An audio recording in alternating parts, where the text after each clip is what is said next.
Right.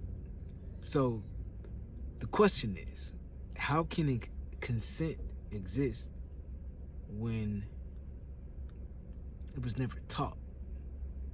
The only thing that was ever really taught was obedience. Consider this. In many belief systems, girls are taught about their body through rules, not autonomy. Again, through rules,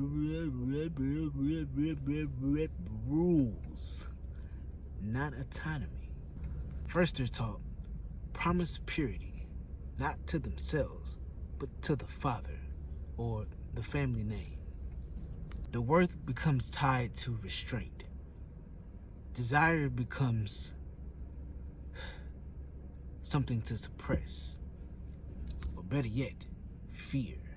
Then, after marriage,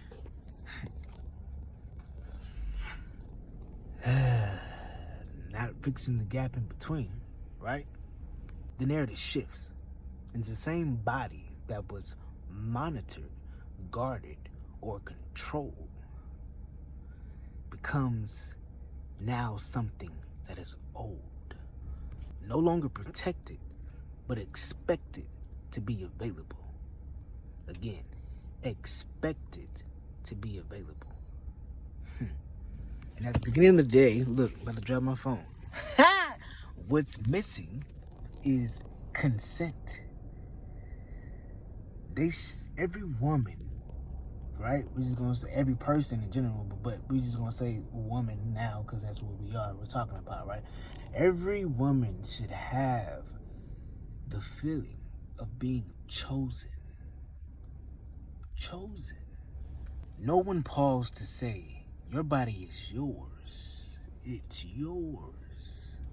No one taught how to say yes freely or how to say no safely. No one explained that desire without choice isn't sacred, it's silencing. The truth is, consent isn't the absence of refusal. Consent is the presence of choice. I love that one. Presence, right? Presence beats pressure. When you're raised to believe that your body belongs to authority, first the father, then a husband, agency is replaced by obligation. That does not create intimacy.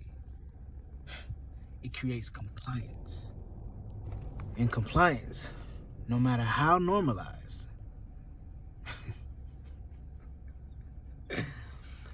man, it's not connection. Now, this isn't about attacking faith or belief, right? Right. It's about naming the patterns that have caused generations of women to feel disconnected from their bodies. That's the real meat and potatoes. All that other shit, that's another story for a different day. When consent is never centered, shame becomes the teacher. Fear becomes the boundary. And many learn to override their own discomfort to keep peace, to be good, to be worthy. But worth was never something to be granted by permission. The message is, true consent begins with self-ownership. A body is not a contract, and marriage is not access.